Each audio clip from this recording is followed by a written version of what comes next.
Muy buenas tardes, bienvenidos de nuevo a Movistar Plus, bienvenidos a Negocios Televisión, a Miradas Viajeras Magazine. Fíjate, cuando venía esta tarde hacia los estudios de esta casa, la tele del turismo, venía pensando en todas las cifras que ha arrojado este puente que acabamos de vivir y de disfrutar. Justamente previo a él, si recuerdas, estuvimos hablando de las cifras que arrojaba el sector del turismo en el mes de marzo. Acuérdate, 6,5 millones de personas habían venido a España durante ese mes, con significativos datos donde hablábamos que Reino Unido seguía siendo ese país emisor hacia nuestro estado máximo de viajeros,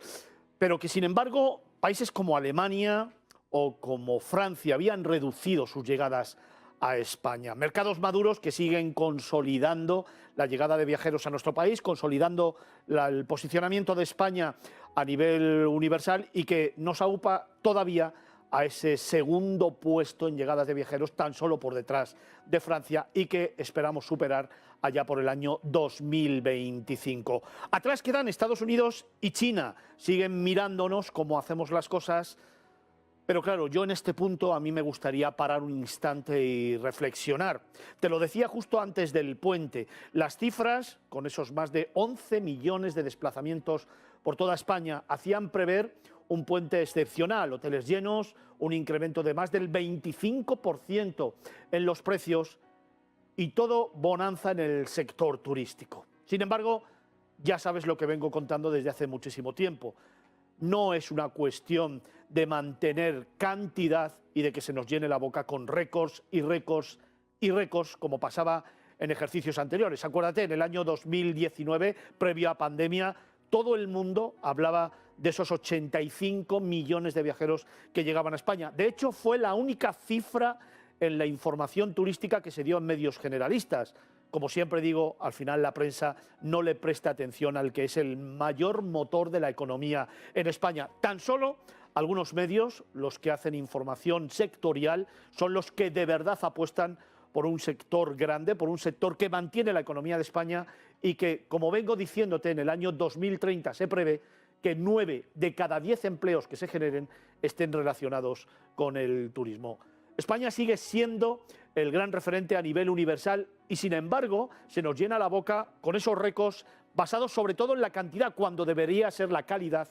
el primer potencial que tengamos que defender y desarrollar en nuestro país, con una estrategia común de marca-Estado que, si bien es cierto que las competencias del turismo están delegadas en cada una de las comunidades autónomas, deberíamos tener como bandera nuestro país y una estrategia común que luego se diversificara a los territorios. Evidentemente, ese empieza a ser uno de los grandes retos con el que siempre me escuchas que comienzo este análisis del sector, la creación de un Ministerio de Turismo que nos englobe a todos. Pero ahora mismo el sector se enfrenta todavía a muchas otras cuestiones que debemos abordar. No vale de nada que los grandes dirigentes del sector e incluso los empresarios que escuché esta semana en algunos foros y sobre todo con los que he tenido la oportunidad de reunirme en las 2 últimas semanas sigan hablando de la bonanza del sector cuando por delante tenemos problemas muy serios que resolver, a saber, la formación del sector,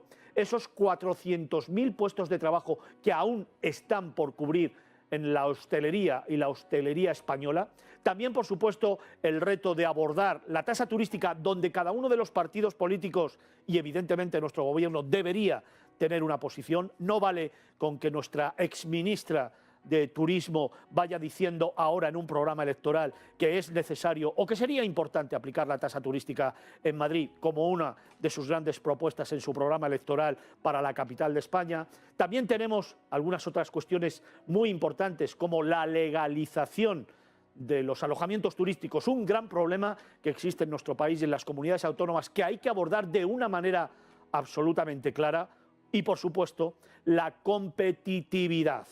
Se nos llena la boca con las cantidades cuando estamos perdiendo competitividad y calidad. Lo vengo denunciando desde hace muchísimo tiempo. No es lógico que tras una pandemia los empresarios, y ahora hablo precisamente del sector privado, sigan intentando recuperar lo perdido a costa del servicio y a costa de la calidad. Es verdad que hay muchas voces que analizan que el sector turístico en estos momentos se está recuperando y está consiguiendo de nuevo la fortaleza que tenía antes. Pero mi pregunta es, ¿a costa de qué? ¿A costa del servicio al usuario? ¿A costa de que el viajero se resquebraje cuando necesita o cuando quiere disfrutar de unos días de tranquilidad y de viajes? ¿A costa de un servicio que debería ser la bandera del sector turístico y que nos ha convertido en ese gran país de referencia a nivel mundial? Desgraciadamente, los datos así lo indican y también lo demuestran, hacen que destinos como Turquía, como Croacia o como incluso Grecia nos estén pasando por la derecha, destinos que tienen una vocación de servicio innata, como teníamos nosotros, que tienen unas infraestructuras cada vez mejores gracias a la inversión de grandes empresas a nivel mundial y sobre todo que tienen producto turístico muy similar al que nosotros ofrecemos en España. Evidentemente, después tendremos que analizar la situación de la seguridad, la situación de las infraestructuras, el transporte o los servicios sanitarios, que son muy importantes a la hora de que un destino sea líder. Pero en el momento que esos países se equiparen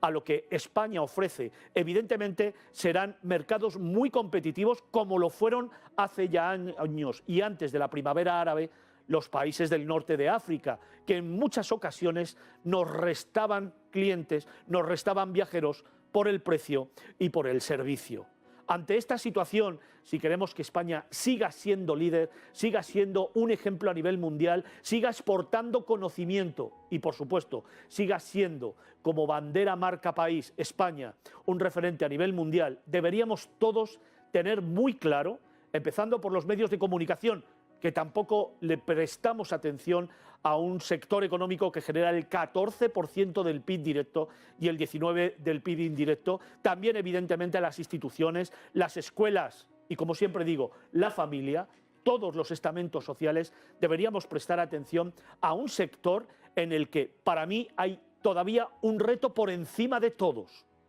la búsqueda del sentimiento de orgullo, de pertenencia. Fíjate, esta semana tenía varias reuniones con los grandes líderes políticos de cada uno de los partidos que existen en nuestro país en materia turística y todos ellos me hablaban de retos de sostenibilidad, de los retos de la innovación, de la digitalización, de la desestacionalización. Y yo me les quedaba mirando y diciendo, primero, deberíais entender y analizar cada uno de estos palabras y lo que significa, pero sobre todo deberíais entender que si no hay un sentimiento de orgullo, de pertenencia al sector, nada habremos logrado. Cuando hablo de un sentimiento de orgullo y de pertenencia, significa que cuando una persona, un chaval, que ahora se van a enfrentar a la selectividad el día 6 de junio, le dice a su padre, quiero trabajar en el sector del turismo, aún en este país, sigue habiendo una respuesta clara. Primero, sé piloto, ingeniero, médico o abogado, y después, dedícate al turismo. El turismo es un sector en pleno auge, es el gran motor de la economía en España, es ese sector donde se crece desde el principio hasta el final, donde tú puedes comenzar de botones y ser el CEO de una gran cadena hotelera, donde se desarrolla permanentemente la tecnología y donde hay un trabajo exhaustivo de formación, de dedicación y de talento, y es ese sector donde deberíamos poner también el foco a la hora de desarrollarnos profesionalmente y personalmente. Cuando entendamos esto, cuando realmente entendamos que el sector turístico realmente es un sector económico fuerte, muy fuerte, líder y motor de este país, quizás ese sentimiento de orgullo empieza a florecer y entonces en ese momento este país recobre lo que en su momento fue una marca